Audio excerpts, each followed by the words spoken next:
we did this, so I'll give the Weight Watchers analogy because probably most people are familiar with that. As you start out, you weigh in, right? Right? Then you talk about a goal.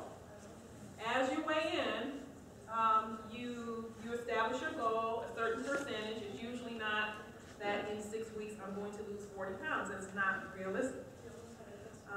So you set out on a path to do all kinds of things to get to that goal, 2 pounds a week. At the end of the week, you weigh. If you lost weight, you think about the things that you did during that week's period of time so to help you get to that 2 pounds of weight. And you want to repeat that, and you want to pick it up a notch so that at the end of the next week, you've lost another 2 pounds. If at the end of the next week, you have not lost 2 pounds, what do you have to do? You go back, you assess, what did I eat? How much exercise did I get in? And then how did that play in? It's almost a very similar process that we use with our data in determining what our goals are going to be. We don't just sit down and say, hey, we think this is what we're going to go after. We really take all kinds of information into play so that we can make the decisions, so that we can make meaningful change that will be sustainable over time.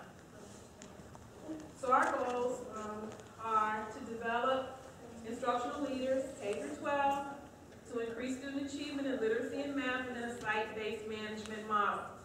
Site-based management is not a new concept, but it is something new that we're practicing in the district. Site-based management within the parameters that are set at the district level, principals in their buildings, along with their school teams, are making decisions about what happens with curriculum and instruction on a day-to-day basis. We have to create a K through 8 curriculum teams to focus on the national movement towards Common Core standards. We need to improve core instruction, K through 12, using research-based instructional strategies through site-based management and school improvement planning. School improvement is not just about setting huge goals, it's about setting goals that you know that you can accomplish within a prescribed period of time. We are providing principals with direction and support to foster positive school climates through character counts and PBIS. Developing unified systems of support through supplemental grants and services. In the past, each grant has kind of operated on its own, but the federal government encourages us to take a look at everything that you have and all of your needs, and then talk about how those grants are laid on top of each other so that you can maximize the support to students. And then develop a health and wellness plan and a wellness plan. Dr. Keely Roberts.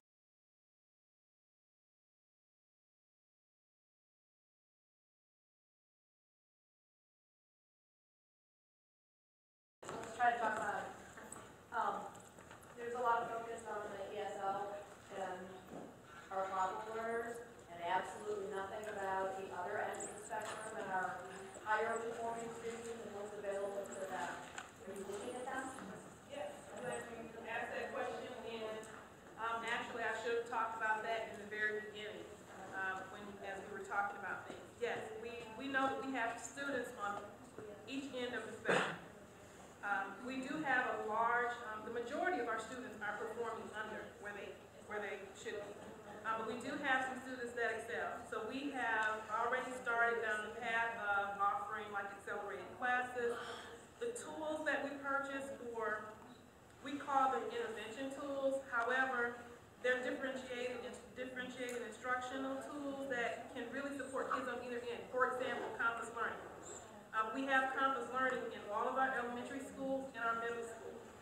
And we use the data from the math assessment to help us plan out what those students will engage in. It's a computer-based program. Those programs are great for kids who are struggling as well as kids who are very, very gifted. They adjust so that you can meet the needs of all students. So as we're purchasing tools and as we're moving into programs, for instance, you heard Dr. Keely Roberts talk about this literacy review process. We are looking at all kids all the time. So whether or not you are at our top end of the spectrum or whether or not you're a really struggling student who may have a special need, our goal is to make sure that we are getting things that are able to spread across the spectrum. We have a lot place now. I think because we have so many students that are not performing at that level, that tends to be our focus. Our federal grants force us into making that our focus, but we do try to purchase tools, our technology, all those things we put into place. We are very conscientious to make sure that it can meet the needs of kids on either end. In fact, as we talk about student achievement, job one, every child, every day, every chance, we have to focus on, we should never feel that if children are performing above grade level, that we don't have to worry about that child and we can just focus on other children. We still have the responsibility to focus on those who are performing high, to see how we can stretch them and move them to an even higher level.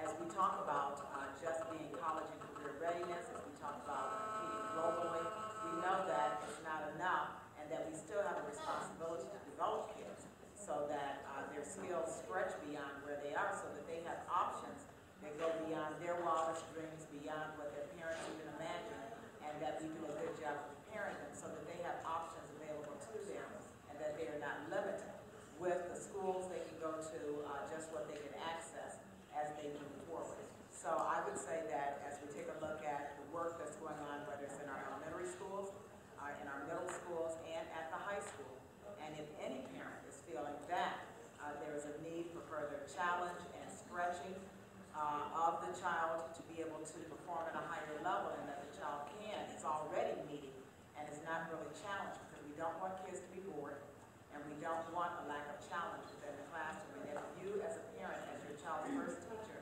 and best advocate, feel that children are not being stretched, then I invite you to have a conversation with the building administrator, with the classroom teacher, to say what more can be done, that my child needs more to move to another level. A child who's getting straight A's